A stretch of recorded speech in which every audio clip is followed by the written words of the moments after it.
now we are moving to the final unit, which is all about professional development and using reflection in education and training. As I mentioned earlier, we spoke about two of the units that are going to be focused on you as training and development practitioners. These are Unit 4 and Unit 6. So Unit 6, the purpose of Unit 6 is to help you learn how to reflect on your practice, how to reflect your how to identify your own learning needs, and how to develop personal and professional development plans that allow you to set objectives and to continue to improve based on the objectives that you have set for yourself, which is quite exciting unit, similar to Unit 4, because it's all about you and your effectiveness as a practitioner. This is a very practical unit. So we're going to start by talking about what professional development is, and we're going to kind of explore the concept of continuous professional development, which is often referred to as CPD. So what does CPD stands for? There is a description here on the screen. Continuous professional development stands for continuous professional development and is a term used to describe the learning activities professionals engage in to develop and enhance their abilities. CPD enables learning to become conscious and proactive rather than passive and reactive. I really like this definition. That is why I decided to include it here on the slides, because it is a concept that we are going to look at when it comes to how you engage in continuous professional development and how that really helps you in your role and in your career.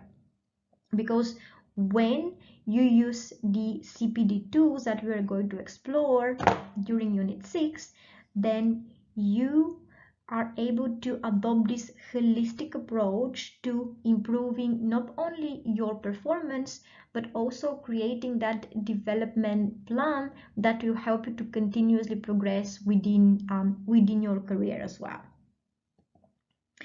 So, talking about the importance of professional development, why is professional development important?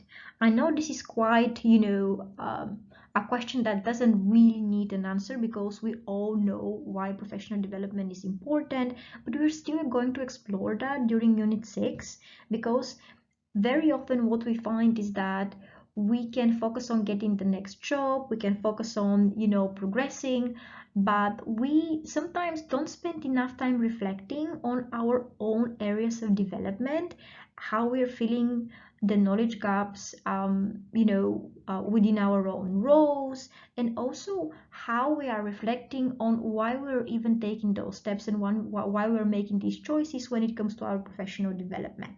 What do we actually want to get out of our career, and how could we use the CPD tools in order to help make more informed choices that really allow us to find careers within the learning and development sector that are fulfilling for us as learning and development practitioners. So we're going to explore why professional development is important, and we're going to talk about what it actually allows us to achieve apart from improving our knowledge and skills. What we're also going to reflect on and think about is how we can continuously, what tools we can use to continuously improve. What are the practical tools that we can use, right? So when it comes to continuous improvement, when it comes to using self-reflection to continuously improve, how could we do that? And why do we do that? What is the objective that we are setting for ourselves? So when we are thinking about our performance, when we are reflecting, what is the end goal? Is it to develop new skills? Is it to improve training delivery? Because we want to become more effective and more efficient. Is it to advance within our career? Because when we're reflecting and when we're setting goals for the future, it is really important to understand the end goal that we are setting for ourselves. when we spoke about the learners and the training cycle and the purpose of the learning journey, which is to take them from point A to point B, during Unit 6, we're going to talk about our own learning journey and what is our point A and then what is our point B. What are we aiming towards and how could we use professional development tools and self-reflection to help us kind of move from our point A to point B. So this is something which is quite important for us to explore, and Unit 6 will allow us to explore that as well. So, as I said, yes, we're going to explore why professional development is important and how we use self-reflection, but we're also going to get really practical here and think about what tools are available for us, right? So what tools could we use? Reflective logs, journals. What is a reflective log? How does this look like? What does a reflective log contain? What's included in a reflective journal?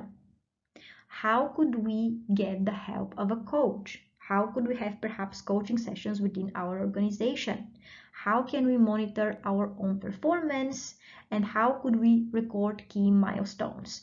I am sure that you are going to enjoy this unit a lot because this unit is all about your own career and all these different tools available to you to make that progression from point A to point B. Okay?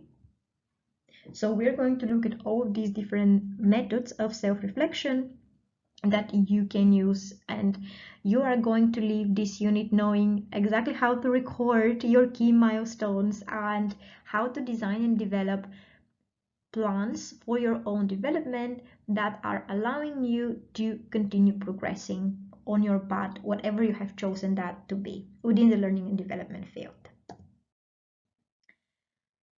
What we're also going to talk about is developing your practice. So when it comes to your own practice as a learning and development practitioner, how could you become even better at your role? How could you even expand further? What are the learning and development opportunities? For instance, not just on a personal level as to what goals are you setting for yourself, what are the key milestones that you have achieved and that you want to achieve, but also when you're already within the role that you're in or that you want to secure, what are the opportunities for you to really refine your practice?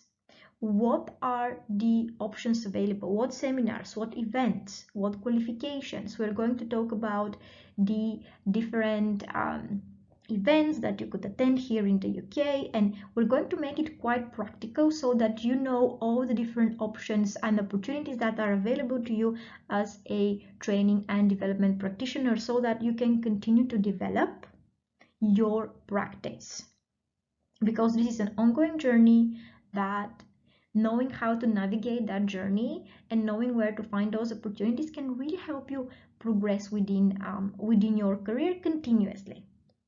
So this is something which we're going to explore as well. For, as I just said, it's all about how you plan, allocate, and monitor work in your own area of responsibility. And Unit 5 is all about evaluating education and training provision.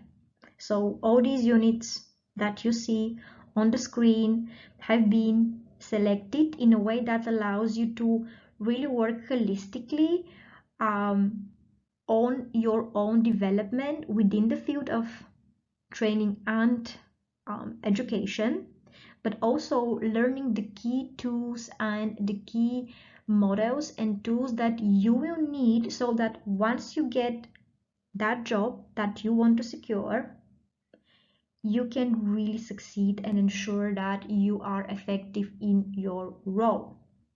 So having said that, we're going to wrap up this overview session. I hope you found it useful. As I said, this is just a brief summary of the main things that we're going to be covering during level 4, but this level is going to include many more tools, many more theories. It is quite an expansive level that is going to give you a really good foundation of foundation of skills that you can then take with you into your new role, or if you already are in the new role, or if you already work within learning and development, this level is going to really help you to improve your skills and become more effective. So if you have any questions, you can direct them towards the UK Group of Education, and our team is here to support you.